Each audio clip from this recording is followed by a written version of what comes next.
مومن تو وہ ہیں جو اللہ پر اور اس کے رسول پر ایمان لائے، اور جب کبھی ایسے کام کے لیے جو جمع ہو کر کرنے کا ہو پیغمبر کے پاس جمع ہوں تو ان سے اجازت لیے بغیر چلے نہیں جاتے۔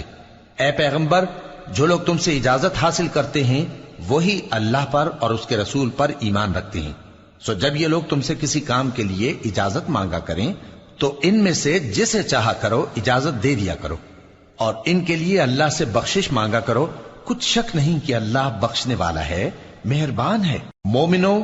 پیغمبر کے پکارنے کو ایسا خیال نہ کرنا جیسا تم آپس میں ایک دوسرے کو پکارتے ہو، بے شک اللہ کو وہ لوگ معلوم ہیں جو تم میں سے آنکھ بچا کر کھسک جاتے ہیں۔ تو جو لوگ ان کے حکم کی مخالفت کرتے ہیں ان کو ڈرنا چاہیے کہ ایسا نہ ہو کہ ان پر کوئی آفت پڑ جائے یا تکلیف دینے والا عذاب نازل ہو۔ دیکھو، جو کچھ آسمانوں اور زمین میں ہے سب اللہ ہی کا ہے، جس طریق پر تم ہو وہ اسے جانتا ہے، اور جس روز لوگ اس کی طرف لوٹائے جائیں گے تو جو عمل وہ کرتے رہے وہ ان کو بتا دے گا، اور اللہ ہر چیز سے واقف ہے۔